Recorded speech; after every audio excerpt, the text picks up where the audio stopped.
Përshëndetje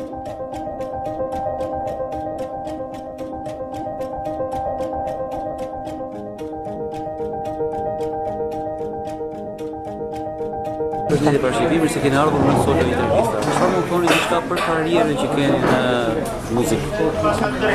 Ju falenderoj shumë. Ti je një mik shumë i vjetër, se pasi kemi marrë bashkë pjesë në disa festivale dhe për mua është kënaqësi që më drejton këtë pyetje e ty, miku im.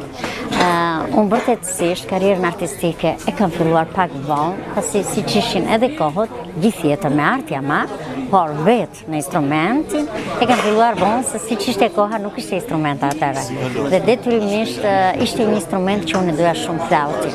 Bile edhe i matu lumturua në shpirt kur më pa mua me flaut në dorë.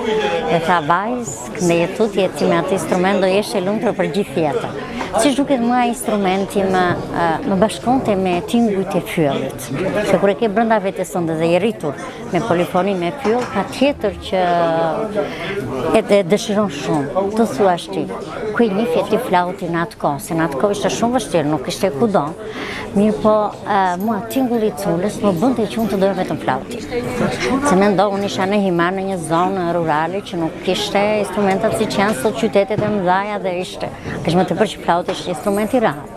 Por duke qenë dhe instrument shumë shpirtëror, unë e doja shumë. Por zoti dhe fati e solli që unë ta merja. Jo vetëm ta merja, ati kisha një dhurat nga fëmijët e mi në një moshë qik më të rritur. Mirë po ai instrument mua më bëri që unë të lumturon. Të shkoj në një festival në Francë, ku aty kishte interpretuar dhe i natë në të njëjtën skanë. Dhe kjo ishte një rastësi e rrallë, mbas 30 vjetësh, të bësh në të njëjtën sallë të interpretosh ku kishte interpretuar i matë në grupin e Prilut. Bile ajo drejtoresha u kënaq shumë dhe e përmendi këtë gjë. Është herë e parë në jetën time si drejtoresh festivalit më vi 2 breza nga njëjta familje. Dhe këta 2 breza ishin mua.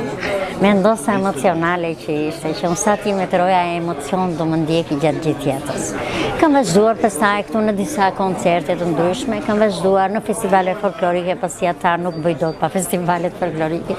Atëherë, i uroj brezit të ri që të dëgjojnë sa më shumë muzikë, mundësisht të dëgjojnë muzikë shpirtërore, si që janë muzika e popullit, sepse ajo të shloth mendërisht, shpirtërisht, fizikisht.